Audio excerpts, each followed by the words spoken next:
Ma mère veut que ma sœur épouse mon mari parce que je ne gaspille pas son argent comme je devrais, mais voyons ce que son sugar daddy pense de tout ça. Ma mère pense que moi, 26 ans, je ne suis pas assez bien pour mon mari, Arthur, 34 ans, et elle essaie de le convaincre de choisir ma sœur, Merci, 24 ans. Elle pense que Merci ferait une meilleure épouse pour lui. Pourquoi? Parce qu'elle sait comment gérer les hommes comme lui. Par gérer, elle entend soutirer de l'argent. Quelque chose que je ne fais pas, et c'est pour ça qu'elle me traite d'inutile, parce que je ne gaspille pas l'argent de mon mari. Ce n'est pas nouveau, elle m'a toujours donné des surnoms, inutiles, bizarres, grosses, et bien d'autres encore. Ma mère ne m'a jamais vraiment aimé, et ne m'a jamais adoré comme elle adorait ma sœur. J'étais la fille invisible qui ne répondait pas à ses critères de beauté impossibles. J'ai hérité des larges épaules et de la carrure solide de mon père, tandis que Merci était la réplique de ma mère, mince, délicate et matérialiste.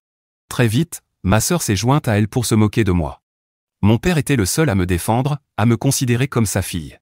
Chaque fois qu'elle me ridiculisait ou se moquait de moi, il prenait ma défense, se disputait avec ma mère, et réprimandait Merci.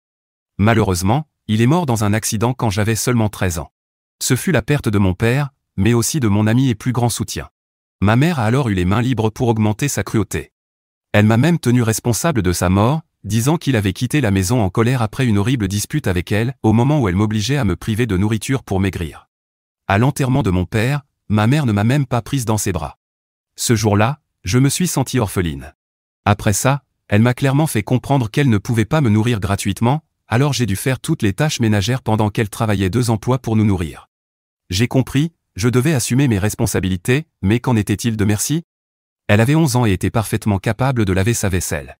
Mais pour ma mère, c'était une petite fille fragile qui risquait de se blesser en cuisine, comme si c'était un lieu rempli de monstres prêts à l'attaquer. Mon père n'était plus là, personne ne pouvait la remettre à sa place. Alors j'ai dû endurer ça. Puisqu'elle me nourrissait, elle ne se gênait pas pour exprimer son mépris et me rappelait constamment que j'étais une déception. Elle critiquait tout chez moi, mon poids, ma posture, ma façon de parler, même ma manière de manger. À ses yeux, je n'étais pas féminine. Merci recevait tous les compliments, et ma mère faisait tout pour la bichonner et l'habiller avec soin. Elle avait droit aux robes qu'elle aimait parce que, selon ma mère, elle savait les porter. Moi, je devais me contenter de t-shirts amples et de jeans en solde. Je ne pouvais pas me plaindre, car elle répondait toujours, « Pourquoi dépenser de l'argent pour un cochon? Rien ne te va de toute façon. » Je devais m'occuper de la maison, pendant que Merci était encouragée à sortir et à profiter de la vie. Elle a commencé à sortir avec des garçons à 13 ans, alors que je n'ai trouvé personne qui me plaisait avant mes 19 ans. Ma mère souriait fièrement à chaque fois que Merci rentrait chez nous en se vantant de sa 3e demande en mariage du mois, ou de la 5e, peu importe. Et quand elle ramenait des cadeaux offerts par ses petits amis, ma mère l'enlaçait en disant qu'elle avait de la chance d'avoir une fille aussi belle. La beauté de Merci était devenue le ticket d'entrée de ma mère dans le monde du luxe. À 16 ans, ma sœur sortait déjà avec des étudiants en fin de cycle ou de jeunes professionnels qui l'emmenaient dans des restaurants chics, lui donnaient de l'argent sans poser de questions, et lui offraient des cadeaux. Ma mère n'avait aucune honte à prendre sa part et l'encourageait à utiliser son charme pour obtenir ce qu'elle voulait. Elle est même tombée enceinte à 17 ans. Ma mère l'a su à temps et a réglé le problème. Même s'ils ont essayé de le cacher, c'est un secret de polichinelle dans la famille, un secret que ni l'une ni l'autre n'admet. Malgré cela, ma mère était fière de la capacité de Merci à soutirer de l'argent aux hommes. En revanche, moi, on me ridiculisait parce que je ne savais pas faire la même chose. Elle disait, « Tu es inutile, aucun homme ne voudra jamais de toi. » Plus elle me maltraitait, plus je voulais fuir. J'avais 15 ans quand j'ai commencé à travailler dans un café. Ce travail m'a sauvé de la servitude à la maison. Ma mère ne s'en souciait pas tant que je ne représentais pas une charge et que je pouvais m'acheter à manger. J'ai économisé chaque centime et compté les jours jusqu'à mon départ. Ces 4 années à la maison après la mort de mon père ont été un cauchemar, jusqu'à ce que je parte enfin à 17 ans. C'est dans ce café que j'ai rencontré Arthur, mon mari. Il venait d'arriver dans le pays et n'avait pas d'amis. Il était étudiant à l'université et travaillait à mi-temps au café. Je l'ai aidé à s'adapter au travail et à la ville. Nous sommes devenus amis et avons commencé à sortir après le travail. Il m'a invité dans son dortoir, et j'ai été impressionné par l'intelligence des gens et l'immensité du monde. C'est grâce à lui que j'ai découvert ma passion pour la cuisine. J'ai demandé au patron du café de me laisser essayer la pâtisserie, et c'est comme ça que j'ai commencé à apprendre à cuisiner professionnellement. Arthur a décroché un poste de manager dans un hôtel 5 étoiles alors qu'il était encore étudiant. On est resté en contact. J'ai économisé l'argent de mon travail et me suis inscrite à une école de cuisine. C'était au-delà de mes rêves, mon seul but, en prenant ce boulot au café, était de pouvoir quitter la maison un jour. Ma mère et Merci n'avaient aucune idée de ce que je faisais. Elle pensait que j'étais juste une cuisinière, car je postais des photos de plats que je préparais. Elle croyait que je vivotais à peine. Tant mieux, comme ça, elle ne me demandait pas d'argent. Pendant que Merci enchaînait les petits amis et les ruinait, et que ma mère profitait du voyage, moi je construisais ma vie, loin d'elle. Je ne gardais pas le contact. Ma mère m'appelait à peine une fois par an, et lors d'un de ces appels, elle m'a demandé si je sortais avec quelqu'un. Je lui ai dit oui, que je sortais avec un ancien collègue du café. Elles ont supposé que c'était un pauvre serveur, et elles ont ri à l'idée que je puisse avoir un homme, valable. Je les ai laissées croire ce qu'elles voulaient. C'était mieux ainsi. Arthur et moi nous sommes mariés il y a 2 ans après 5 ans de relation. Je les ai invitées au mariage comme de simples invités. Le premier choc a été quand elles ont vu le lieu de réception. Ma mère m'a envoyé plusieurs messages pour savoir comment je pouvais me permettre un endroit pareil. Puis elle a supposé que j'avais vidé mes économies pour ça.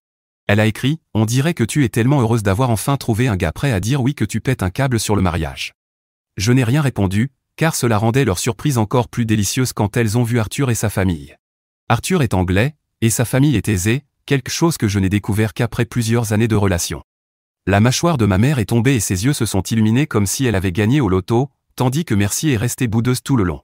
Elle m'a prise à part et m'a demandé « Tu l'as piégée en tombant enceinte ?» J'étais choqué par sa question et je l'ai juste fixé du regard. C'était ses tactiques, pas les miennes. Elle a continué « Quoi ? Soyons honnêtes, tu n'aurais jamais pu avoir un homme comme lui sans une combine. Qu'est-ce que tu as fait? Tu l'as enregistré pour le faire chanter ?» J'ai éclaté de rire et j'ai appelé Arthur. J'ai dit « Ma sœur veut savoir comment je t'ai piégé pour que tu m'épouses, elle pense que je t'ai fait du chantage. » Il a ri aux éclats et a répondu « Tu veux une combine? Essaie donc d'aimer et de prendre soin de ton homme, pour voir. » Elle a laissé tomber en disant qu'elle plaisantait. Après le mariage, ma mère est venue me voir en disant qu'elle voulait reconstruire notre relation. Elle a planifié plusieurs rencontres avec moi, mais elle n'est venue à aucune. Jusqu'au jour où elle s'est présentée chez nous sans prévenir. Elle a été éblouie par l'intérieur et les lumières, mais déçue de me voir en t-shirt large et en pyjama. Elle a dit « Ton mari gagne bien sa vie, pourquoi tu ne portes pas de beaux vêtements? Pourquoi tu ne le laisses pas te gâter ?» J'ai répondu « Je n'ai pas besoin d'être gâté, je peux subvenir à mes besoins. » Elle n'a même pas pris la peine de me demander quel travail je faisais, et a été choquée d'apprendre que je travaillais encore malgré mon mariage. Elle m'a suggéré de prendre du recul, de profiter de la vie, et de laisser mon mari pourvoir à tout. J'ai dit « Merci du conseil, mais non merci. » Elle s'est énervée et a lâché « C'est pour ça que je t'ai toujours appelé idiote. Tu gâches ta fortune en ne l'exploitant pas correctement. C'est ton mari, tu devrais en profiter et le laisser t'entretenir, c'est à ça qu'il serve. » Je l'ai ignoré. Mais elle a explosé et a dit « Si seulement tu t'en souciais un peu, tu m'aiderais.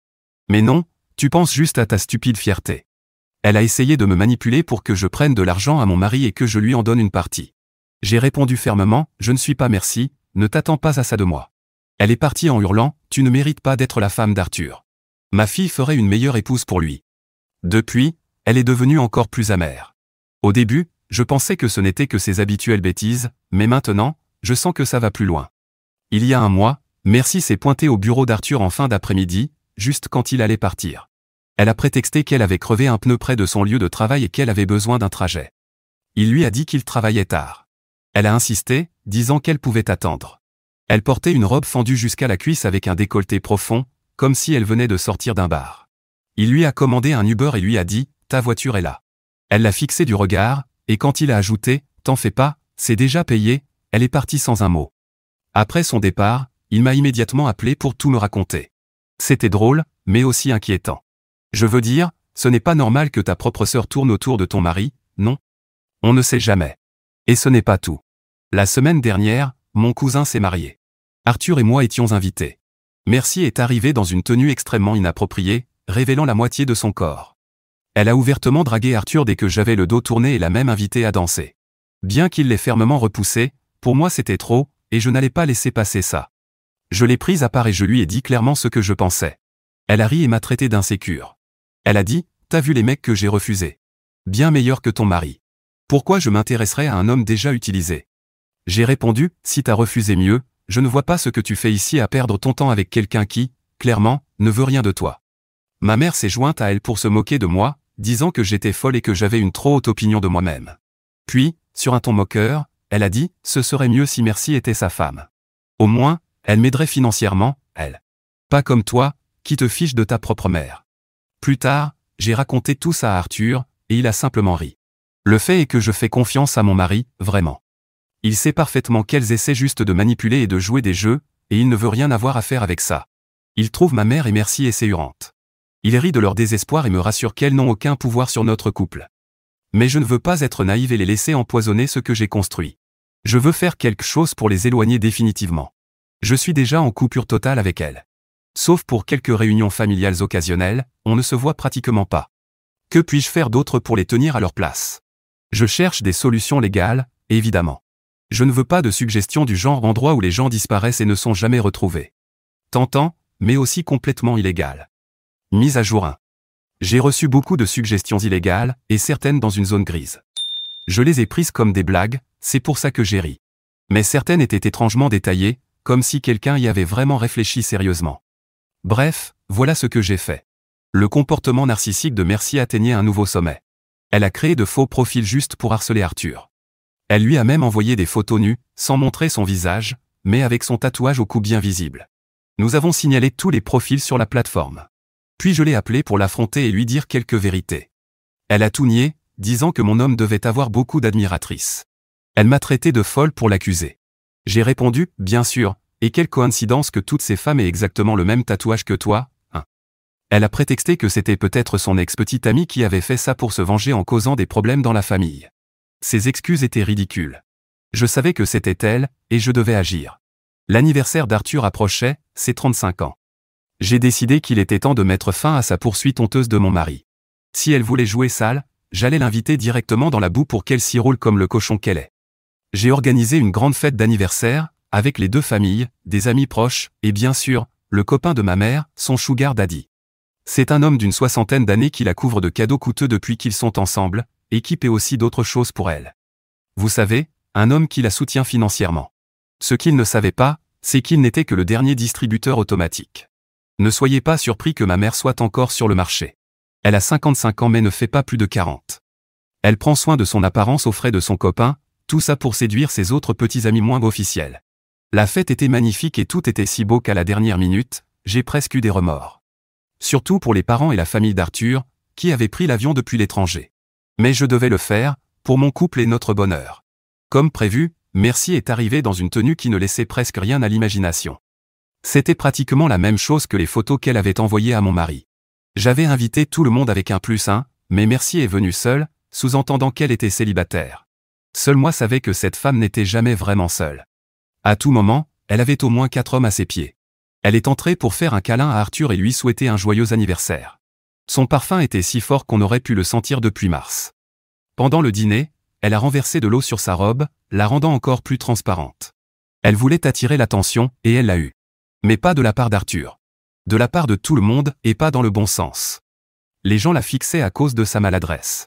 Elle pensait qu'elle avait l'air sexy dans sa robe trempée et transparente. Si seulement elle savait que nos invités étaient des gens sophistiqués, pas des types bon marché qui admireraient son obscénité. À la fin du dîner, j'ai annoncé avoir préparé une présentation spéciale pour l'anniversaire d'Arthur. J'ai allumé la télé avec des photos et vidéos de son enfance, en train de rire, de jouer, de devenir l'homme que j'aime. Tout le monde était ravi. Ses parents et lui étaient émus par ses souvenirs tendres. Puis j'ai souri et ajouté, qui aurait cru que ce petit garçon deviendrait un homme si charmant qu'une femme en viendrait à se déshabiller pour lui. Tout le monde a ri, sauf Merci. Le visage de ma mère est devenu rouge. J'ai continué, oui, même ma propre mère pense que je ne suis pas assez bien pour lui. Vous savez pourquoi? Peut-être parce que je ne suis pas aussi jolie. Ou peut-être, juste peut-être, parce que je ne sais pas comment vider son compte en banque. Il y a eu des réactions partagées. Certains ont ri, pensant que c'était une blague. D'autres se sont tournés vers ma mère et Merci pour voir leur réaction. Et certains ne savaient tout simplement pas quoi penser, comme pour dire « Qu'est-ce qui se passe ici ?» Mais j'ai gardé un ton léger et dit « Avant de conclure, j'ai encore une chose à vous montrer. » Dernièrement, Arthur reçoit beaucoup d'attention féminine. L'écran a clignoté, et sont apparues des captures d'écran des messages explicites et des photos envoyées depuis les faux comptes de Merci. Bien sûr, j'ai censuré les parties les plus obscènes, même s'il n'y avait pas d'enfant à la fête, mais j'ai bien veillé à ce que son tatouage distinctif au cou soit clairement visible. Merci hurla et courut vers l'écran pour le couvrir, mais cela ne fit qu'attirer l'attention des gens sur le tatouage. Elle essaya de dire quelque chose, mais je ne la laissai pas parler et je continuai, « Oh, je sais ce que vous vous demandez. Est-ce que c'est ma sœur? Parce que le tatouage sur le cou dit oui. Mais non, non, elle dit que ce n'est pas elle. Elle affirme qu'un ex rancunier aurait manipulé ses photos et les aurait envoyées à mon mari depuis plusieurs faux comptes. Après tout, Elle se sent beaucoup trop belle pour tomber amoureuse du mari de sa sœur. J'ai dit, oui, regardez sa silhouette parfaite, sa peau lisse et sans défaut. Vous pensez aussi qu'elle ferait une meilleure épouse pour mon beau mari, comme le dit ma mère? Et n'oublions pas qu'elle est experte pour vider les comptes bancaires des hommes. Merci a dû quitter la salle, tellement la honte faisait virer sa peau au rouge profond. Si vous connaissiez le tatouage qu'elle a, vous comprendriez pourquoi ça ne passait pas bien. Ma mère, elle, ne pouvait pas partir, son petit ami était bien trop intrigué pour rater la suite. Il s'est avancé pour essayer de m'arrêter, faisant des gestes pour dire que je plaisantais. Je l'ai ignoré et je lui ai demandé de se pousser. Ma mère était furieuse. Elle tremblait de rage et m'a chuchoté, « Tu nous humilies, arrête tes idioties tout de suite. » Je l'ai ignoré de nouveau et j'ai répondu, « Je ne fais que présenter la vérité. Et la vérité ne peut pas être humiliante, du moins pas pour moi, car je ne fais rien de honteux. » Je me souviens de chaque mot que j'ai dit ce soir-là, car j'ai passé des heures à écrire le discours parfait pour l'occasion. C'était tellement satisfaisant que j'ai dû regarder cette vidéo au moins 1 million de fois. J'ai montré les preuves que ma mère fréquentait également d'autres hommes, ce qui n'a pas du tout plu à son compagnon. Tout le monde était sous le choc. Il était clair que ce n'était plus une blague, j'étais en train d'exposer ma famille. Certains invités regardaient Arthur. J'ai précisé, j'ai la chance d'avoir trouvé un mari merveilleux qui respecte mes inquiétudes et me soutient toujours. Finalement, j'ai craqué. Des années de douleur et de torture ont ressurgi d'un coup. Il m'a prise dans ses bras. Ses parents nous ont rejoints. Le petit ami de ma mère a quitté la fête, et elle l'a suivi. Heureusement, après ça, la fête a continué. Les parents d'Arthur m'ont même remercié, car en Angleterre, les fêtes d'anniversaire sont généralement ennuyeuses, juste du thé et des biscuits, jamais de spectacle en direct. Donc malgré toute cette scène, ils ont trouvé la situation très divertissante, même s'ils ont regretté que ma mère et ma sœur y soient mêlées. Ils étaient en colère contre elle, car nous avions partagé mon histoire en détail. L'idée qu'elle pensait pouvoir soutirer de l'argent à Arthur ou à sa famille ne leur plaisait pas du tout. Arthur et moi avons l'impression d'avoir gagné. Si l'humiliation publique était le seul moyen de les sortir de notre vie, alors soit. Certains membres de la famille ont même pris contact pour me soutenir. Ils étaient horrifiés à l'idée que ma propre mère essayait de détruire mon mariage juste pour de l'argent. Une semaine plus tard, j'ai reçu un message du petit ami de ma mère. Il voulait me rencontrer, et j'ai accepté. Il est allé droit au but, après la fête, ta mère et ta sœur ont essayé de me convaincre que tu étais mentalement instable, en manque d'attention, et que tu prenais des médicaments. Je n'étais pas surprise, elles sortent toujours cette carte-là. Et toi, qu'en penses-tu? Je lui ai demandé. Il a répondu, je pense que j'aimerais entendre toute l'histoire. J'ai sorti mon téléphone et lui ai envoyé un lien vers mon premier post dans ce fil. J'ai dit, je ne vais pas me défendre, tu peux lire ça et te faire ton propre avis. Hier, il m'a rappelé et m'a dit. J'ai rompu avec elle. Tu avais raison. Ta mère pense que les petits amis et les maris sont des distributeurs automatiques. En seulement quelques mois de relation, j'ai dépensé plus de 1000 € pour ses caprices, alors qu'elle couchait avec d'autres hommes. Merci de m'avoir sauvé d'une vie gâchée avec une femme pareille. J'ai répondu, de rien. Je sais que tu vas lire ça, alors, tu m'en dois une belle pour avoir sauvé ton portefeuille bien rempli. Mise à jour 2. Les choses sont devenues intéressantes. Eh bien, le petit ami de ma mère l'a largué. Normalement, quand quelqu'un vit une rupture, il souffre d'un chagrin d'amour, mais dans le cas de ma mère et de ma sœur, c'est leur compte bancaire qui souffre. Elle a perdu son distributeur automatique et doit désormais compter sur Merci pour lui donner une part de ses extorsions, comme j'appelle ça. Le problème, c'est que Merci avait largué tous ses petits amis pour essayer de séduire mon mari. Mais elle aurait pu facilement reprendre son petit manège, si je n'avais pas exposé la vérité. Ma partie de la famille élargie et plusieurs connaissances ont largement diffusé l'histoire de la fête. Merci était déjà connu pour sortir avec des hommes riches et les exploiter financièrement, mais le fait que ma mère l'utilisait comme outil a rendu l'affaire encore plus juteuse. Certaines personnes ont même filmé toute ma présentation et l'ont partagée. Quelqu'un l'a posté sur Facebook. Je l'ai vu bien plus tard et honnêtement, ça ne m'a pas dérangé du tout. Elle a depuis été supprimée, je suppose que quelqu'un l'a signalé ou autre.